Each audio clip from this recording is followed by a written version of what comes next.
Welcome to Shri Revathi's kitchen. మనము ఈ రోజు చేసుకోబోయే రెసిపీ రాగి రొట్టె.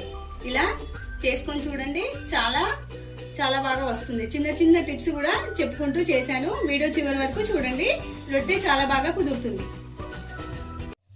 రాగి పిండి రొట్టెకు కావాల్సినవి: రాగి పిండి, పచ్చిమిర్చి పేస్ట్, ఉల్లిపాయ పేస్ట్, గోధుమ పిండి, కొత్తిమీర, కరివేపాకు, జీలకర్ర, నువ్వులు. ఇప్పుడు పిండిని కలుపుకుందాం. ఉప్పు, పచ్చిమిర్చి మిక్సీ పట్టుకుంది.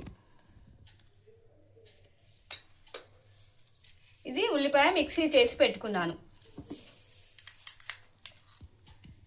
ఇలా పేస్ట్ చేసుకుని పెట్టుకుంటే రొట్టె సన్నగా వస్తుంది. కొత్తిమీర, కరివేపాకు,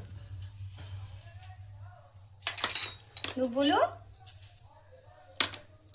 జీలకర్ర, గోధుమ పిండి. కొంచెం గోధుమ పిండి కలపడం వల్ల రొట్టె సన్నగా మంచిగా చాలా బాగా వస్తుంది. ఈ రాగి పిండి మనకు చలవ చేస్తుంది, ఒంటికి చాలా బాగా చలవ చేస్తుంది, మళ్ళీ శక్తిని కూడా ఇస్తుంది. ఈ పిండిని అంతా కలుపుకోవాలి. రాగి పిండిని జావ రూపంలో రొట్టె ఏది తీసుకున్నా మనకు చాలా ఆరోగ్యానికి చాలా మంచిది, చాలా శక్తిని కూడా ఇస్తుంది.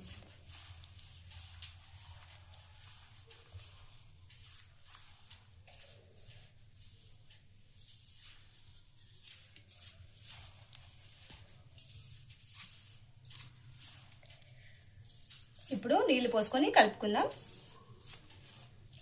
కొద్దిగా నీళ్లు పోసుకుంటూ తగినన్ని పోసుకుంటూ చపాతీ ముద్దలాగా కలుపుకోవాలి. చపాతీ పిండి ముద్దలాగా కలుపుకోవాలి.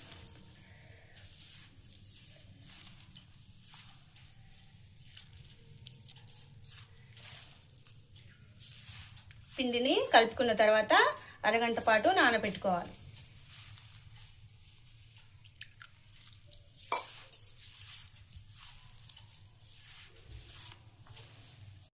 ఇప్పుడు పిండిని తడిపి పెట్టుకున్నాను. ఈ పిండి అరగంట పాటు పక్కన పెట్టుకుందాం. ఈ కప్పుతో 3 కప్పుల పిండిని తీసుకున్నాను నేను. పిండిని ఇలా బాగా కలుపుకోవాలి. మనకు చపాతీ చాలా బాగా వస్తుంది ఇలా కలుపుకుంటే. 1 నిమిషం పాటు ఇలా బాగా కలుపుకున్న తర్వాత చపాతీ చేసుకుంటే మనకు విరిగిపోకుండా వస్తుంది.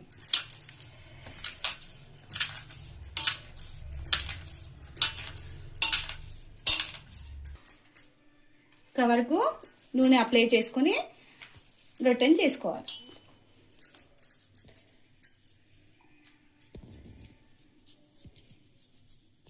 ఈ రొట్టె కాస్త మందంగానే వస్తుంది, బాగా సన్నగా రాదు.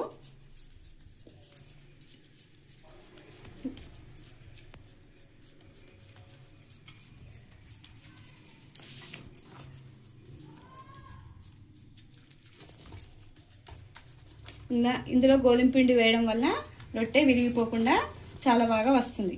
కొత్తగా చేసుకునే వాళ్ళు కూడా ఈజీగా చేసుకోవచ్చు.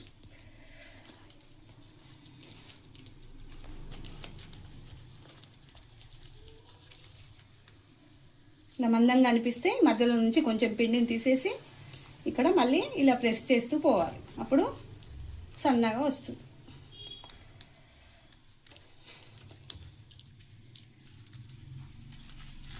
అంచులు మొత్తం ఇలా అనుకోవాలి.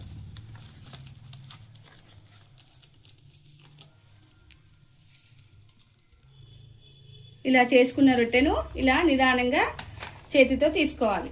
ఇలా తీసుకొని పెంక పైన వేసుకోవాలి. ఒకవేళ విరిగిపోయింది అనుకోండి, మళ్ళీ ఇలా ప్రెస్ చేసుకొని మళ్ళీ పెంక పైన వేసుకొని కాల్చుకోవాలి.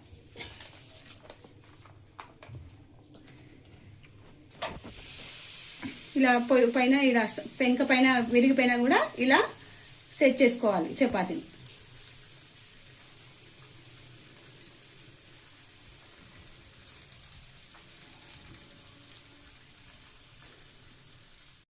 ఒకవైపు కాలిందో చూద్దాం, ఇంకోవైపు తిప్పుకుందాం.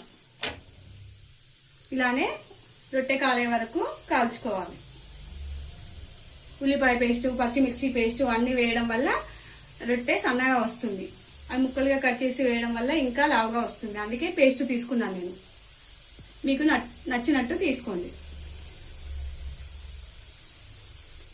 మీకు ఈ వీడియో నచ్చినట్లయితే లైక్ చేయండి, షేర్ చేయండి, సబ్స్క్రైబ్ చేయండి.